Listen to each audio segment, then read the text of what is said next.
PRK Dun Pengkalan Kubur saksikan pertembungan 3 penjuru, SPR sasar 70% keluar mengundi.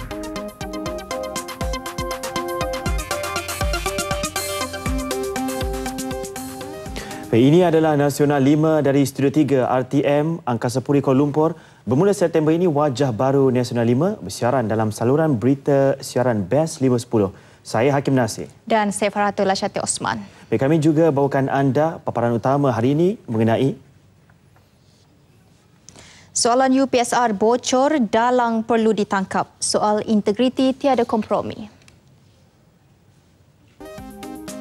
Usaha martabat institusi Diraja Selangor perlu diteruskan, elak kekeliruan rakyat. Fokus dari negeri di bawah Bayu hari ini mengupas kepentingan aspek keselamatan dan kesihatan pekerjaan dalam sektor pelancongan yang merupakan antara sektor paling berkembang pesat di Sabah. Fokus berita dari Bumi Kenyalang hari ini sekitar Majlis Istiadat Perbarisan dan rapat raksasa bersempena sambutan Hari Jadi ke-78 yang di-Pertua Negeri Sarawak. Selain itu, penganugerahan darjah-darjah kebesaran Negeri Sarawak turut berlangsung dengan menyaksikan Ketua Menteri Sarawak sebagai penerima tunggal bagi darjah utama Yang Amat Mulia Bintang Kenyalang Sarawak, Datuk Patinggi Bintang Kenyalang DP yang membawa gelaran Datuk Patinggi.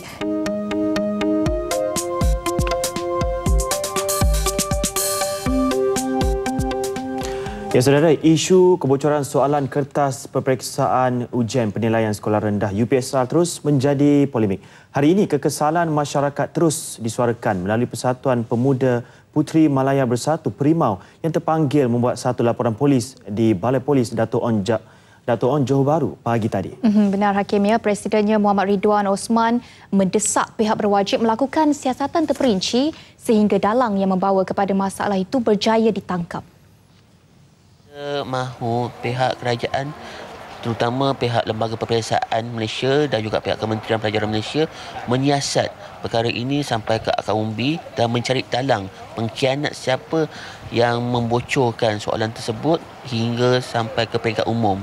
Kita tak nak nanti apabila perkara ini berlarutan daripada semasa ke semasa, kita takuti rakyat akan terasa kurang kepercayaan kepada pihak-pihak yang melaksanakan organisasi peperiksaan seperti ini.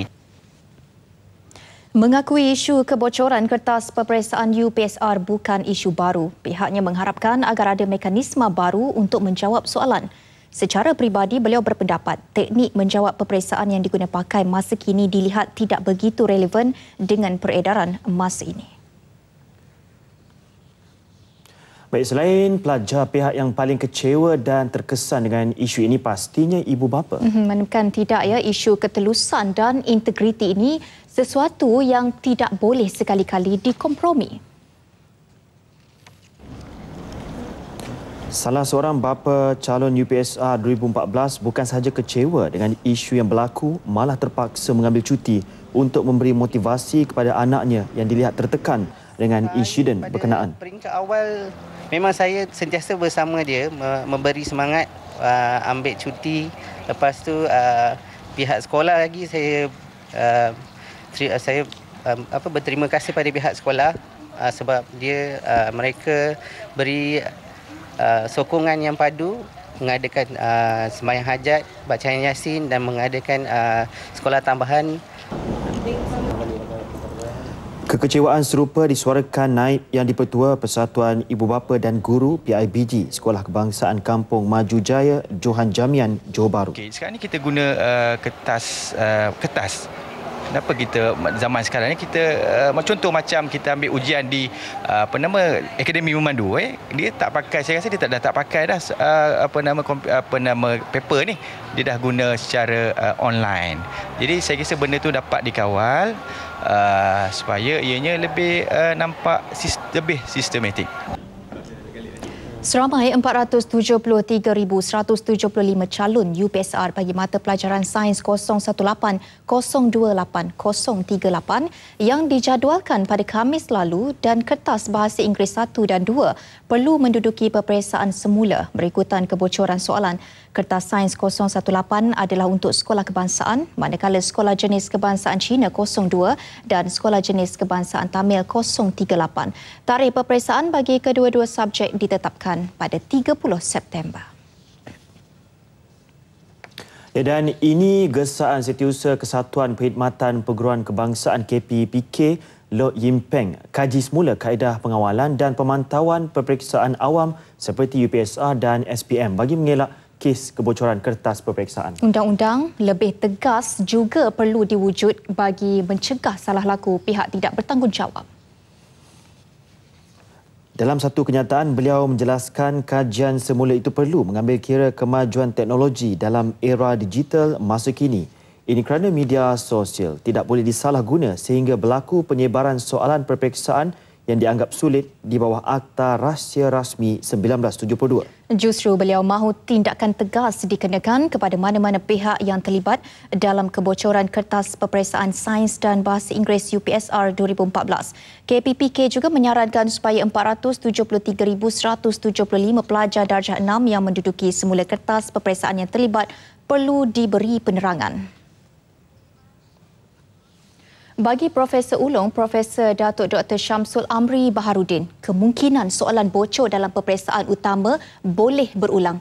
Hujah beliau, isu kebocoran tidak dapat dielak berikutan saingan yang sengit dalam mobiliti sosial negara. Ya patut, isu ini juga menyebabkan ada pihak yang sanggup melakukan apa sahaja demi mencapai kejayaan khusus dalam bidang akademik. The competition is so high and so intense in our education. Everyone wants to be successful academically. Somebody bound to do something to achieve that. Itu saya punya pandangan.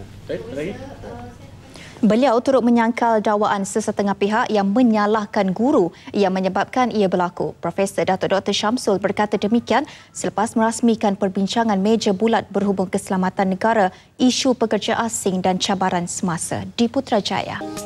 Ya, saudara, tumpuan seluruh negara ketika ini pastinya menjelang pilihan raya kecil Dun Penggalan Kubur di Tumpat, Kelantan. PRK kali ini menyaksikan pertandingan 3 penjuru antara BN, PAS dan calon bebas. Dan pagi tadi proses penamaan calon berjalan lancar tanpa sebarang perbuatan provokasi daripada penyokong calon-calon yang bertanding. Dan untuk laporan pilihan raya kecil Dun Penggalan Kubur, kita bersama Dilaila Kadir di Kompleks Perpaduan Terbuk di Tumpat, Kelantan. Silakan Dilaila.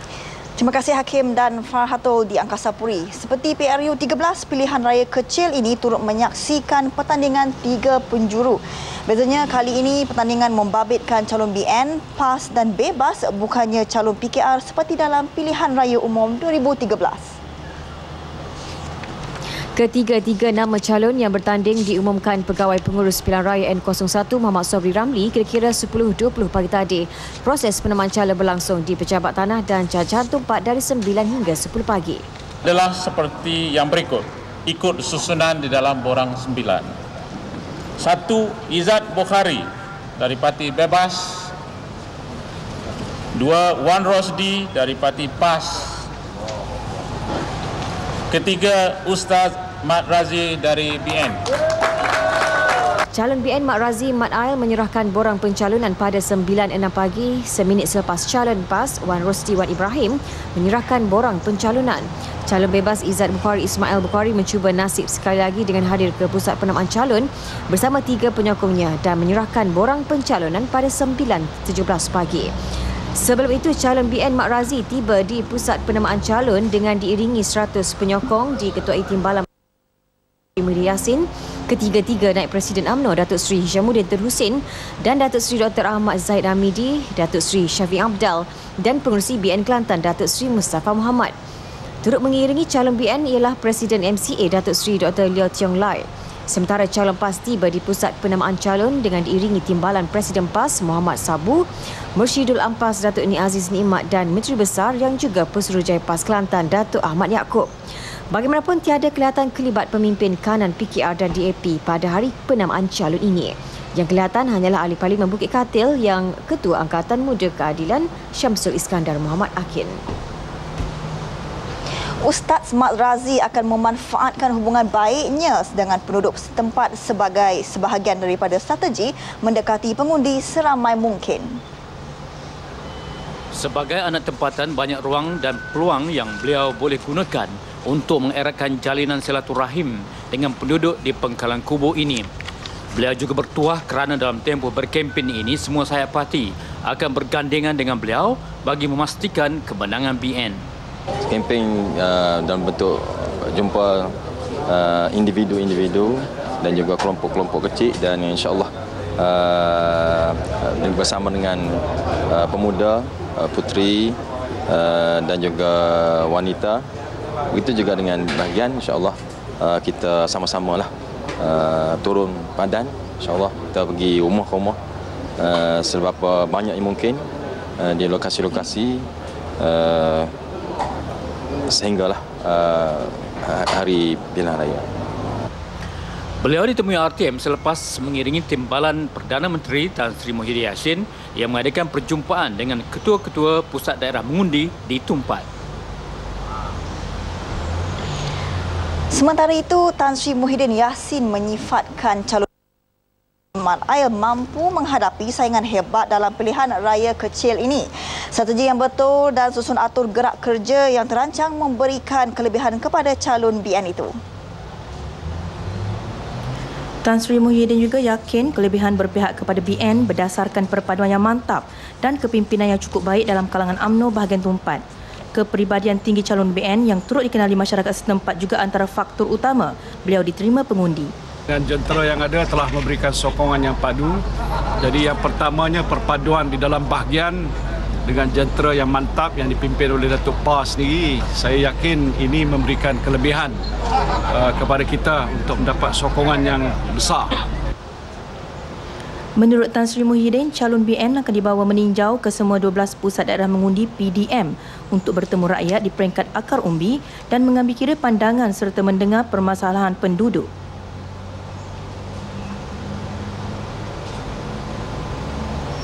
Dia bukan seorang yang baru nak berkecimpung, baru nak dampingi, bukan seorang yang tidak pernah menyelesaikan masalah para pengundi di kawasan ini. So you can imagine he can resolve the problem of these people. He can provide the bridge. Kita mempunyai calon yang baik, ya, calon yang setakat 3-4 hari ini setelah diumum diterima baik oleh masyarakat di sini dan dikenali, anak tempatan, ada pendidikan universiti, ada pendidikan agama 12 tahun. Kita yakinlah dengan calon kita ini yang merupakan anak tempatan, beranak di sini, duduk di sini, bekerja di sini, beliau memahami naluri dan juga sensitiviti di sini. Kita terima kasih kepada Presiden Fungsi BN kan memilih Ustaz Mat Razif sebagai calon seorang anak kampung yang mampu untuk menyelesaikan masalah orang kampung. Saya nampak daripada maklumat saya dapat bahawa penerimaan calon pada hari ini, Haji Razif begitu baik sekali. Beliau calon Barisan Nasional adalah calon anak pondok tempatan. Saya yakin calon kita, calon Barisan Nasional seorang calon yang cukup baik, yang berkaliber, yang juga akan teruskan kesinambungan dan perjuangan Allahyarham adun yang bekas adun kita. BN akan memanfaatkan kempen sepanjang PRK Pengkalan Kubur bagi menjelaskan kedudukan sebenar isu royalti petroleum kepada rakyat Kelantan. Menurut timbalan Perdana Menteri Tan Sri Muhyiddin Yassin, BN sudah menjangka pembangkang akan memainkan isu tersebut sekali lagi untuk memfitnah BN dan mewujudkan rasa benci rakyat Kelantan terhadap kerajaan persekutuan. Menurut Tan Sri Muhyiddin, isu lama yang digembar-gemburkan pembangkang itu adalah satu fitnah besar dan tuduhannya serius. Beliau turut mencabar pihak-pihak yang menyebar fitnah itu mengemukakan bukti kukuh. Saya cabar PAS supaya mereka menubuhkan jawatan kuasa untuk menyiasat keadaan sebenar. Baik dari sudut perlembagaan, baik dari sudut undang-undang dan akta yang sedia ada, baik dari segi prestasi Petronas dan anak-anak syarakatnya untuk meneliti di manakah dalam perakaunan Petronas didapati bahawa ada jumlah yang dikatakan 12 bilion yang tertunggak yang tak dibayar oleh kerajaan pusat pada kerajaan negeri. Tan Sri Muhyiddin ditemui media selepas mengiringi calon BN Mat Razif Mat Ail ke pusat penamaan calon di Pejabat Tanah dan Jajahan Tumpat. Katanya kerajaan bersikap terbuka dan bersedia untuk disiasat sekiranya dakwaan pihak terbabit benar. Itu milik kerajaan pusat dan sebuah jawatan kuasa yang kita tubuhkan dipimpin oleh bekas Ketua Hakim Negara mengesahkan keadaan sebegitu. Sebelum ini, Kementerian Kewangan dalam kenyataannya berkata sehingga September tahun ini, Petronas telah mengkreditkan ke dalam akaun Amanah Wang Ehsan Negeri Kelantan sebanyak RM224.3 juta. Daripada jumlah itu, RM120.8 juta disalurkan kepada Jabatan Pembangunan Persekutuan JPP Kelantan untuk membiayai program Wang Ehsan. Peratusan mengundi tidak akan terjejas walaupun pengundian diadakan pada hari bekerja. Keyakinan Suruhanjaya Pilihan Raya SPR memilih tarikh pengundian pada hari Khamis 25 September itu berdasarkan kepada polarisasi penduduk Pangkalan Kubur. Menurut pengurusinya Tan Sri Abdul Aziz Muhammad Yusof, keyakinan SPR itu berdasarkan 70% pengundi dalam DUN Pangkalan Kubur adalah nelayan dan petani. Dalam sidang media selepas proses penamaan calon, Tan Sri Aziz berkata SPR tubuhkan 3 pasukan penguat kuasa kempen pilihan raya. Mereka akan membuat rondaan menurunkan bahan-bahan kempen yang menyalahi undang-undang. SPR turut membentuk 3 kumpulan pemerhati tempatan, 8 anggota terdiri daripada Wakil Majlis Belia Malaysia, Persatuan Naskah Kedaulatan Melayu Malaysia dan Universiti Kebangsaan Malaysia. 8 orang ini telah dilantik dan diberi permit, diberi kebebasan untuk bergerak di mana-mana bagi memerhati dan mencatatkan apa-apa kesilapan dan kesalahan yang dibuat semasa kempen pilihan raya ini.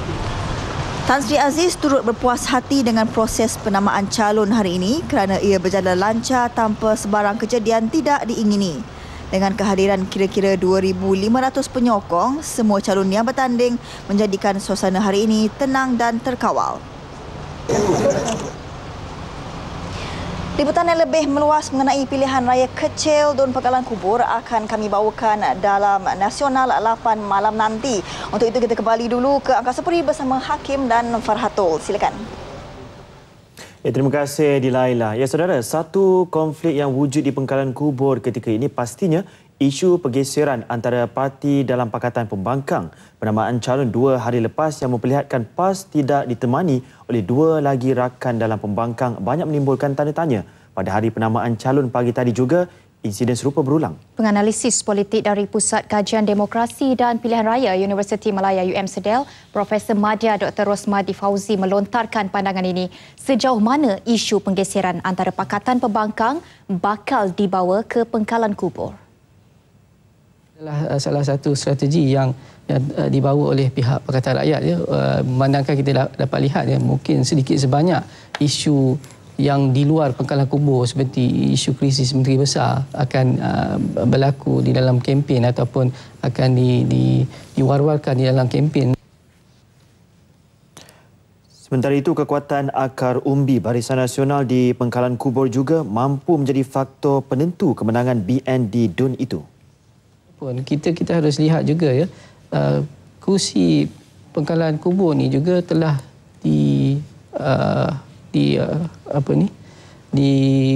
diduduki oleh BN selama 3 pekan. Ini tidak boleh dinafikan bahawa terdapat kekuatan grassroots Barisan Nasional di situ. Dr. Rosmadi turut mengakui faktor demografi, sosiopolitik dan budaya antara faktor utama seseorang calon itu dipilih bertanding dalam sesuatu pilihan raya. Justru pemilihan Ustaz Mat Razi Mat Ali sebagai calon BN dilihat tepat. Memilih Ustaz Muhammad Razi ini merupakan, boleh saya katakan, calon cita-rasa rakyat, memenuhi kehendak demografi dan sosio-budaya pengundi-pengundi di Pangkalan Kubur. Di mana beliau sendiri adalah calon tempatan, mempunyai latar belakang yang baik, seorang yang berpendidikan tinggi. Jadi jika BN dapat juga mengekalkan majoriti seperti PRU 13 yang lalu, 1,700, dan mengekalkan pengundi yang mengundi Barisan Nasional, saya yakin Barisan Nasional boleh mengekalkan kursi Pangkalan Kubur untuk kali keempat. Ustaz Mat Razi juga dilihat sebagai memenuhi citarasa rakyat tempatan dan dianggap mampu untuk mempertahankan kerusi BN di kawasan tersebut. Dr. Rosmadi menyatakan demikian ketika menjadi tetamu dalam Berita Nasional 1 di RTM. PRK Dun Pengkalan Kubur menyaksikan pertembungan 3 penjuru antara calon Barisan Nasional BN, Mat Razi, calon PAS Wan Rosdi Wan Ibrahim dan calon bebas Izzat Bukhari Ismail Bukhari. Tuduhan bekas Menteri Besar Kelantan Datuk Ni Abdul Aziz Nikmat yang mendakwa langkah BN meletakkan Mat Razi Mat Ail yang berlatar belakang agama untuk bertanding pada PRK Pengkalan Kubur kononnya sebagai strategi mengaburi pengundi adalah tidak berasas. Itu reaksi Naib Presiden UMNO Datuk Seri Muhammad Syafiq Abdal selepas mempengerusikan persidangan mesyuarat perwakilan UMNO bahagian Kuala Pilah di Kompleks Serakan Muda Kuala Pilah. Bahawa bukan hanya dari segi pendidikan dia mempunyai ilmu pengetahuan ilmu yang tinggi dan seorang pemimpin yang dah banyak beramal sebelum pun menjadi calon, sebelum pun insya-Allah mudah-mudahan jadi YB, dah membantu masyarakat di kawasan itu mewujudkan pondok-pondok sekolah. Katanya ketika cuti sekolah, Mat Razi sering terlibat dalam program berkaitan pendidikan, terutama melibatkan pelajar pondok di kampungnya. Beliau yang memiliki pengetahuan agama dan dikenali sebagai ustaz oleh masyarakat tempatan, dilihat satu bonus menyebabkan beliau dipilih sebagai calon BN PRK Pengkalan Kubur. Tegasnya UMNO tidak menggunakan agama sebagai strategi untuk menang.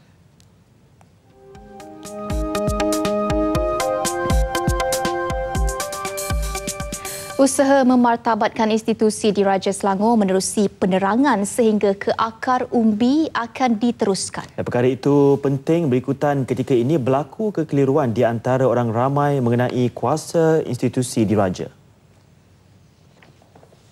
Untuk itu, Majlis Gabungan Pertubuhan Sukarela Selangor GPSS akan membangkitkan kesatuan rakyat dalam memberi sokongan dan taat setia terhadap kepimpinan dan martabat Sultan Selangor.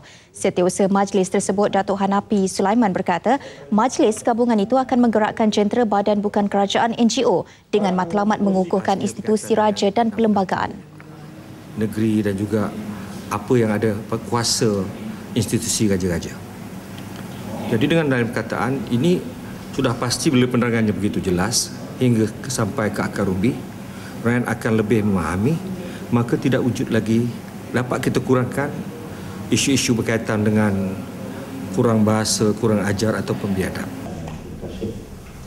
Beliau berkata demikian ketika ditemui di seminar agenda memartabatkan institusi Sultan Selangor di Shah Alam. Jangan mudah terpedaya dengan tindakan pihak tertentu yang cuba menggugat kemerdekaan yang dikecapi Sabah sejak menyertai Malaysia, termasuklah isu sekarang Sabah keluar Malaysia. Bukan sahaja Sabah, ya, Hakimnya, Sarawak juga turut diperkatakan. Namun tegas pembantu Menteri Belia dan Sukan Masyong Bana, masyarakat Sabah masih boleh menilai erti kemerdekaan sebenar yang katanya banyak menyumbang kepada perpaduan dan pembangunan negeri Sabah. Dengan kata lain, mereka bijak menilai mana yang baik dan yang tidak baik. Itu antara intipati ucapan beliau pada majlis sambutan Hari Kemerdekaan dan Konvoi Merdeka peringkat daerah Tonggot di dataran terbuka Tonggot. Masyong yang juga adun kuamat berkata penghayatan terhadap erti kemerdekaan menuntut rakyat mengenali sejarah negara khususnya dalam kalangan generasi muda.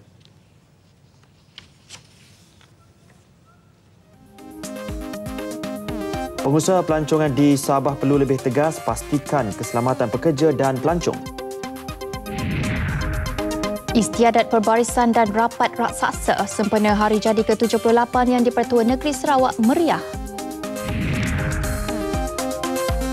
Dasar pencahayaan kempen persekitaran selamat untuk rakyat. Itu antara paparan dalam lintas langsung negeri dari Sabah, Sarawak dan Negeri Sembilan seketika nanti. Ya, terima kasih kerana masih setia bersama Nasional 5. Seperti yang dijanjikan hari ini, kami bawakan 3 laporan lintas langsung dari Sabah, Sarawak dan Negeri Sembilan. Bersama rakan penyampai Stanley Mison langsung dari studio berita RTM Sabah di Kota Kinabalu, Emelina Muhammad Zamri langsung dari studio berita RTM Sarawak, juga tidak ketinggalan dari utara tanah air, Liana Muhammad Safwan di Negeri Sembilan. Baiklah, untuk paparan pertama dari Sabah, apa yang menarik hari ini, Stanley?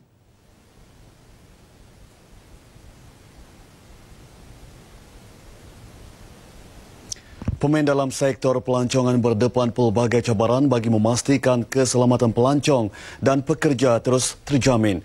Mengikut laporan Jabatan Keselamatan dan Kesihatan Pekerjaan JKKP, bilangan kemalangan dalam sektor pelancongan dan perhotelan meningkat sebanyak 22 kes tahun lepas berbanding 16 kes pada tahun 2012. Menyedari risiko yang dihadapi sama ada pelancong maupun pekerja dalam sektor pelancongan, prosedur dan syarat-syarat keselamatan dan kesihatan perlulah dipatuhi semua pemain sektor berkenaan. Pematuhan kepada aspek berkenaan bukan sahaja merujuk kepada tahap keselamatan di resort, malah merangkumi ejen-ejen pelancongan tidak sah, pemandu dan bas pelancong haram. Tindakan segelintir pengusaha atau ejen pelancongan yang mengabaikan aspek tersebut demi mengaut keuntungan lumayan wajar dikenakan tindakan undang-undang. I think tourism industry has bring more dollars to the state. So we don't want these culprits to spoil this business, which our image is at stake. Para pelancong yang ditemui RTM di Kota Kinabalu turut memberikan beberapa cadangan untuk meningkatkan tahap keselamatan pelancong di negeri ini. Well, I would be better off teaching tourists how to behave, how to wear the right clothes, how to respect the community, be part of the community. Don't come here and be what you do in your own country. Jadi rasanya perlulah dia untuk disalah untuk lebihkan bahasa Inggeris ke apa untuk kemudahan pelancong. Dan di samping warga tempatan sendiri kena lebih pekalah dengan kena ambil tahu bahasa-bahasa mereka, bahasa asing. Pematuhan kepada prosedur keselamatan dan kesihatan pekerjaan turut dapat meningkatkan imej negara kepada pelancong luar. Mengulas isu tersebut, Menteri Pelancongan, Kebudayaan dan Alam Sekitar, Datuk Seri Panglima Masri Manjun mahu pengusaha pelancongan di Sabah lebih tegas dalam memastikan keselamatan pelancong bagi memajukan lagi industri pelancongan di negeri ini. Ketika ditemui media selepas perasmian seminar berkaitan di Kota Kinabalu, Datuk Masidi menyatakan perkhidmatan yang disediakan pengusaha pelancongan merupakan cerminan terhadap masyarakat di Sabah selain pengurusan yang profesional juga memberi imej dan persepsi positif terhadap industri itu. Sehubungan itu, usaha perlu dipertingkatkan bagi memastikan keselamatan para pelancong khususnya di kawasan berisiko ditingkatkan. Supaya setiap pelancong ada membuat perakuan bahawa mereka telah pun dimaklumkan dan diberitahu mengenai peringatan oleh ejen pelancongan. Ini untuk membolehkan kita bahawa ejen pelancongan betul-betul telah melaksanakan tanggungjawab mereka untuk memberi nasihat, tip yang berguna mengenai keselamatan kepada setiap pelancong. Seminar Anjuran Majlis Negara bagi Keselamatan dan Kesihatan Pekerjaan (NCOSH) merupakan inisiatif tepat dalam meningkatkan kesedaran antara pekerja dan pengusaha pelancongan terhadap isu berkaitan. Pusat-pusat pengajian tinggi awam di Sabah disaran memperkenal dan menawarkan program diploma dan ijazah berkaitan bidang pendidikan keselamatan dan kesihatan pekerjaan khususnya dalam sektor pelancongan. Langkah itu sebagai memenuhi permintaan tenaga kerja dalam bidang berkenaan. Menurut Pengarah Pusat Keselamatan dan Kesihatan Pekerjaan Universiti Malaysia Sabah UMS, Profesor Madya Dr. Syamsul Bahari Samsudin, dua universiti awam di negeri ini iaitu UMS dan Universiti Teknologi Mara UiTM juga masih belum menawarkan program seumpama itu. Ini ada satu urgent need bagi negeri Sabah, satu urgent need bagi negeri Sabah untuk menawarkan program-program diploma, ijazah, masters atau kita panggil program institusi pengajian tinggi di peringkat institusi pengajian tinggi bagi bidang keselamatan dan kesihatan pekerjaan. Dalam temu ramah eksklusif dengan RTM di Kota Kinabalu, Profesor Madya Dr. Syamsul Bahari juga menyatakan tenaga kerja berkemahiran dalam bidang tersebut amat penting sejajar perkembangan pelbagai industri di Sabah, termasuk hampir 70% industri marin. Aspek keselamatan dan kesihatan pekerjaan dalam sektor pelancongan yang berada pada tahap memuaskan mampu memberi kesan positif terhadap reputasi dan imej industri pelancongan di Sabah. Sekian sumbangan bahan berita dari Sabah, seterusnya kita beralih kepada rakan penyampai Emelina di Sarawak. Silakan.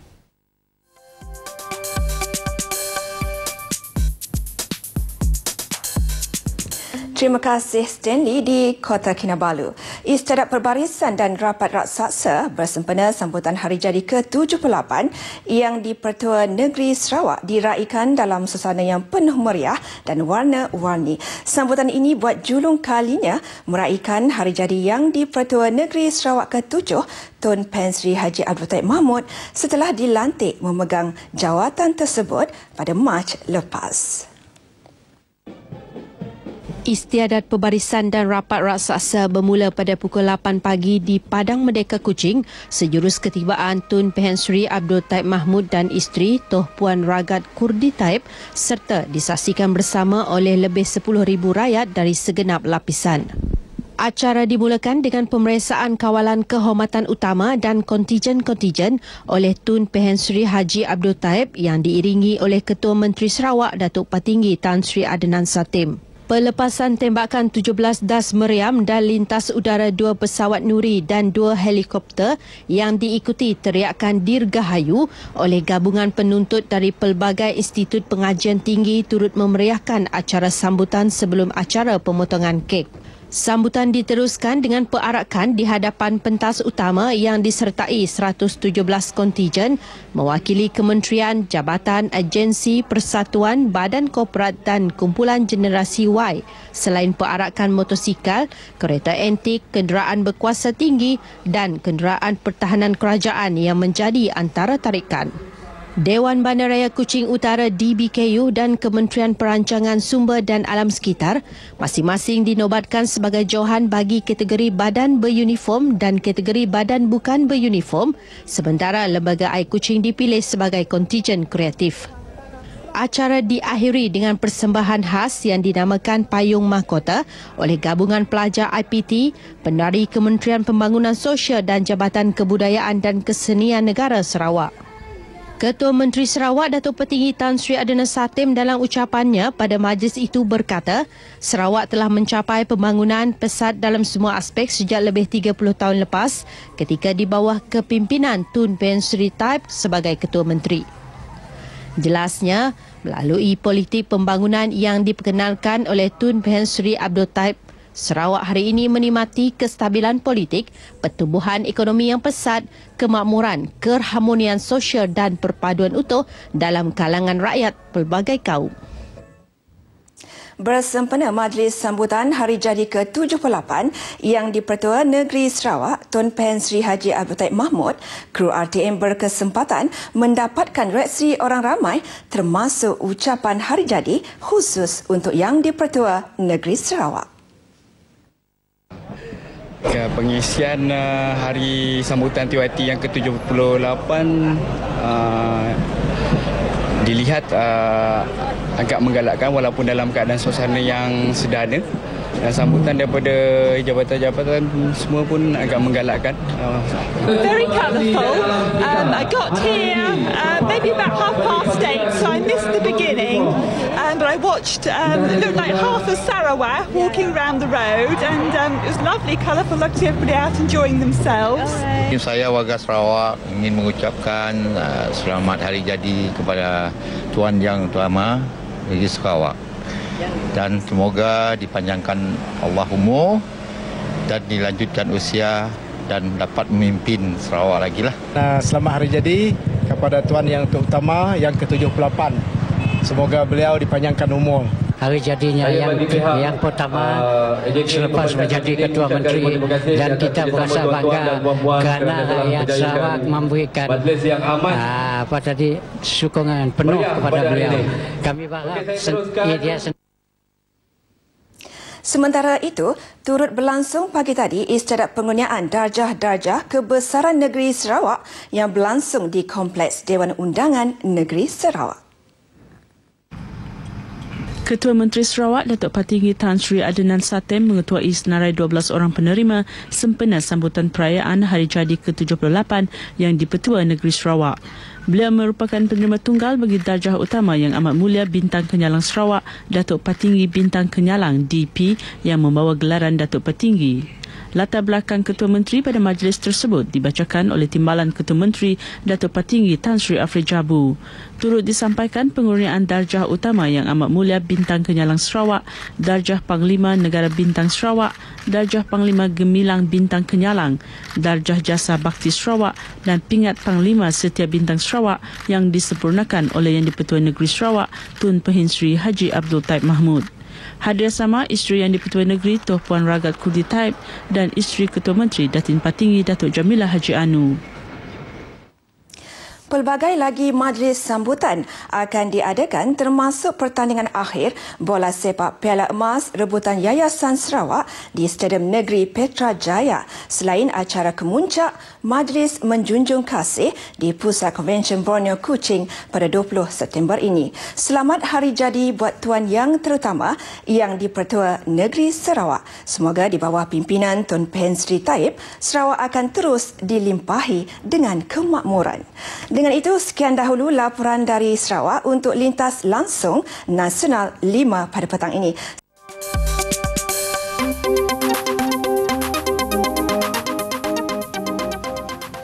Ya, perarakan bot terbesar kini sedang berlangsung di Kemaman, Terengganu. Perarakan melibatkan 1,200 jenis bot dan ia menjadi salah satu percubaan untuk mencatat rekod dalam buku rekod dunia Guinness. Laporan lanjut terus bersama Raja Hishamuddin Raja Zaid di dataran Kuala Kemaman, Terengganu. Silakan, Hisham.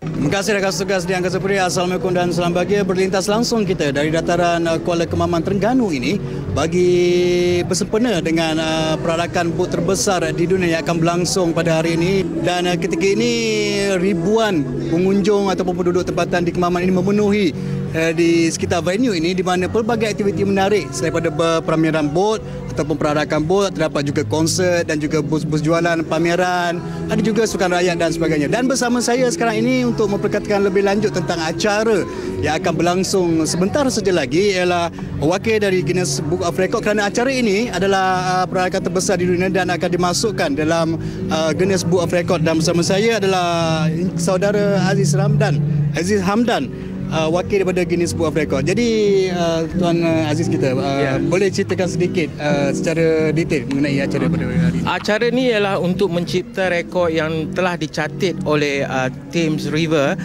pada 2012 di London. Ketika itu hanya 670 bot yang mencatatkan rekod dan ia dicatatkan dalam Sungai Thames, di sungai. Tetapi pada hari ini 13 hari bulan ini kita akan mencatatkan rekod baru di mana kita akan buat di Kuala Kemaman, di mana saya diberitahu bahawa 1,180 bot akan membuat lintasan di perarakan terbesar bot-bot di dunia.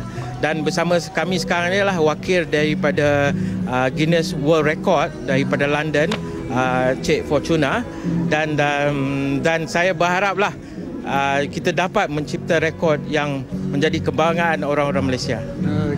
Okay, Mr. Fortuna, can you share with us how you see the reaction of the... It's been absolutely fantastic being here. Guinness World Records is excited to be here in Malaysia today to witness and to hopefully celebrate a brand new Guinness World Records title for the largest parade of boats. Thank you very much. Terima kasih banyak. Okey, itu saja dapat kita kongsikan bersama ketika ini di Kuala Kemaman ini bersempena dengan perarakan bot terbesar di dunia. Kita kembali dulu bersama rakan tugas di Angkasa Puri. Silakan. Ya, Hisham, terima kasih. Dan ketika ini juga meriah dengan penganjuran Karnival Cita Rasa Malaysia 2014 yang diadakan di Pekarangan Museum Negara Kuala Lumpur. Menyediakan pelbagai makanan tradisional, pastinya keenakannya perlu dikongsi dan diagihkan kepada pengunjung. Antara yang menarik pastinya inisiatif sekumpulan pelajar Politeknik menggunakan sebanyak 30,464 biji kuih bahulu untuk menghasilkan logo Politeknik bersaiz 12.2 meter panjang dan 5.5 meter lebar. Justru juga layak direkodkan di dalam The Malaysia Book of Record. Laporan lanjut bersama Imi Haryati Abdul Rahim. Silakan. Saya kini berada di Muzium Negara Kuala Lumpur sempena Karnival Cita Rasa Malaysia 2014 Colours of Food. Jadi hari ini Politeknik telah membuat logo menggunakan bahulu terbesar. Politeknik Malaysia telah menggunakan bahulu untuk membuat logo Politeknik Malaysia. Jadi bersama dengan saya ketika ini iaitu Ain Nadira selaku ketua pengarah ketua program untuk program Karnival Cita Rasa Malaysia 2014. Jadi boleh ceritakan sikit mengenai bahulu yang menggunakan bahulu ini membuat apa orang kata membuat logo menggunakan bahulu Politeknik Malaysia ni. Boleh ceritakan sikit mengenai itu? Okey, untuk Malaysia Book of Record, kami telah membuat pencapaian untuk membuat logo Politeknik Malaysia yang terbesar menggunakan bahulu sebanyak 30,464. So kami dah dapat penyampaian sijil daripada pihak MBR sendiri dengan ukuran 12.2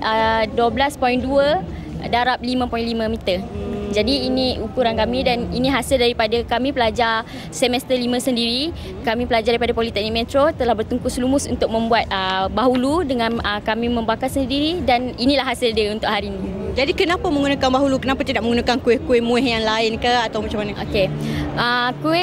Kami memilih kuih bahulu ini kerana kuih bahulu ini merupakan kuih tradisional yang telah dilupakan dan semakin dilupakan oleh orang ramai.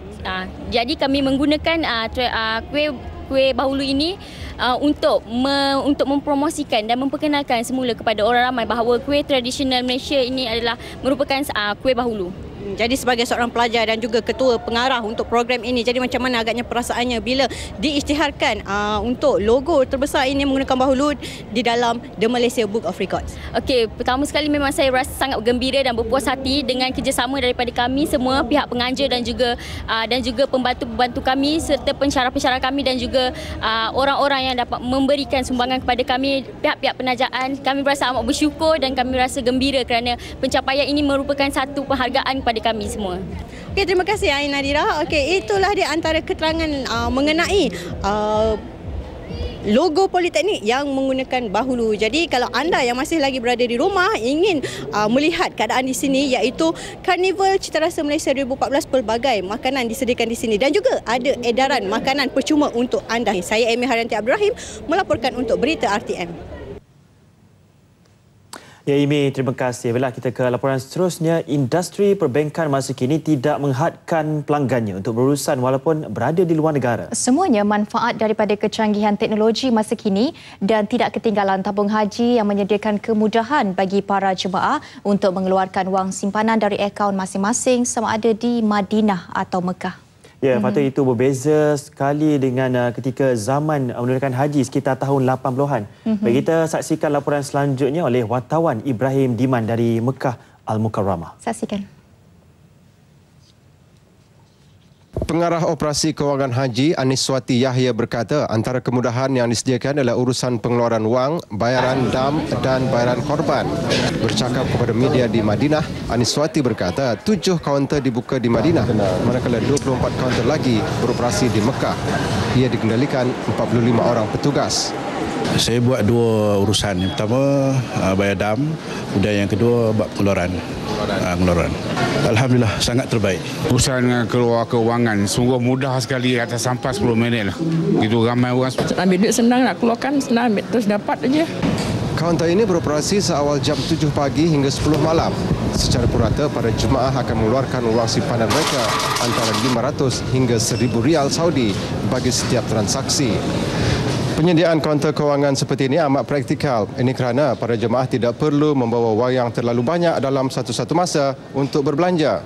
Ibrahim Diman, Radhlia Yaakob dan Azam Muhammad dari Makkah Al-Mukarramah untuk RTM.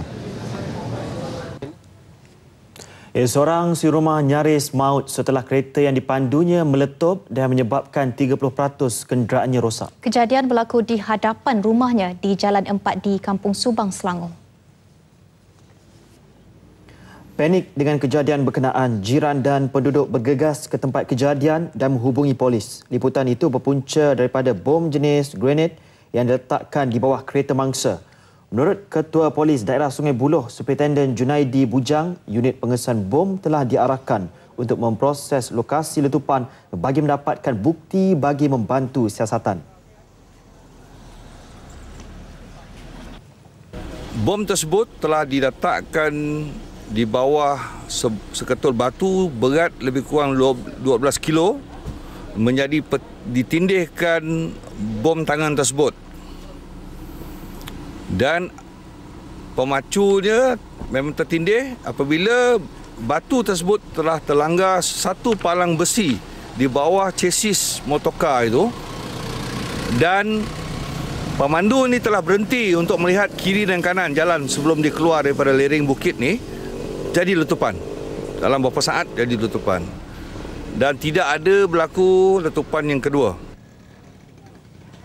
Motif kejadian masih belum dapat dikenal pasti. Berdasarkan soal siasat awal, bom itu dipercayai diletakkan oleh suspek pada tengah malam atau awal pagi tadi. Kes disiasat mengikut Seksyen 307 Kanun Kesiasaan, cubaan membunuh dan Seksyen 3 Akta Bahan Letupan dan Kakisan. Ini pula hasil operasi bersepadu Jabatan Imigresen memburu pendatang asing tanpa izin yang dijalankan serentak di seluruh negara. Operasi di Bandaraya Ipoh yang dijalankan di 6 lokasi bermula pukul 10 pagi tadi. Operasi berjaya menahan 22 parti termasuk seorang kanak-kanak lelaki berusia 1 tahun. Kesemua parti diserbu ketika sedang bekerja ataupun menjalankan perniagaan. 8 orang lelaki Indonesia, seorang lelaki Bangladesh, 7 orang lelaki warga negara Myanmar dan 6 orang warga negara Nepal, iaitu 2 orang perempuan, 3 orang lelaki Nepal dan seorang kanak-kanak Nepal. Ketika sidang media di Kompleks Kementerian Dalam Negeri di Ipoh, beliau memberitahu seramai 94 anggota dari beberapa agensi terlibat dalam operasi bersepadu kali ini. Kesemua yang ditahan akan diambil tindakan di bawah Akta Imigresen 1963. Tiada apa yang lebih menggembirakan bagi seorang pesakit kanser usus Rosmani Ismail selain menerima sumbangan cek bernilai RM5,000 bagi menampung rawatan penyakit yang dihadapinya. Bantuan pasti memberi harapan buat Rosmani yang kini menerima rawatan di Hospital Raja Perempuan Zainab II, Kota Baru, Kelantan. Sumbangan diterima daripada Badan Amal Kebajikan Isteri Menteri dan Timbalan Menteri Bakti yang disampaikan Timbalan yang di-Pertua Bakti Puan Sri Nurani Abdul Rahman dalam satu majlis ringkas. Rosmani, 61 tahun, dikesan mengidap kanser tahun lepas. Kini sedang menjalani rawatan radioterapi di HRPZ2 dan dijangka menjalani pembedahan selepas rawatan radioterapi. Dia yang hidup sebatang kara tidak mempunyai sumber kewangan mencukupi untuk membiayai kos rawatan. Saya terharu dan saya tak boleh nak rasalah sebab dah lama saya tunggu bantuan ni untuk saya. Dan saya terima kasih banyak-banyak kepada Puan Sri dan penawar yang banyak membantu saya. Terima kasih banyak. Bantuan diusahakan Setiausaha Penawar Kang Tim Yong. Isi boran dan minta dengan bakti dan tu bakti itulah dengan cara surat doktor semua. 2 penerima lain turut menerima sumbangan sama, antaranya Nurul Hanai Hussein, 32 tahun yang menghidap kanser otak.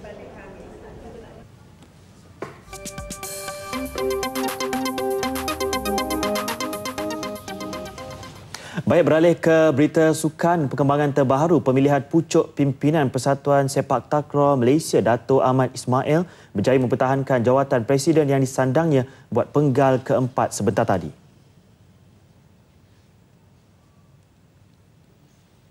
Pada mesyuarat agung tahunan PSM yang berlangsung di Johor Bahru hari ini, Dato' Ahmad Ismail mendapat 50 undi untuk menewaskan pencabarnya Presiden Sepak Takraw Negeri Terengganu, Muhammad Safian Ali, yang mendapat 20 undi dalam saingan 1 lawan 1.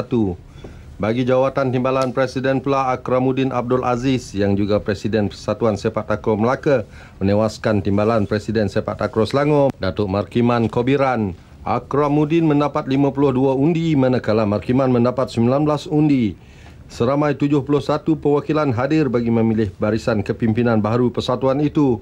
Pemilihan turut berlangsung dengan sempurna tanpa sebarang kekecohan. PRK Don Pengkalan Kubur saksikan pertemuan 3 penjuru SPR Sasau 70% keluar mengundi. Soalan UPSR bocor, dalang perlu ditangkap, soal integriti tiada kompromi. Usaha martabat institusi diraja Selangor perlu diteruskan elak kekeliruan rakyat.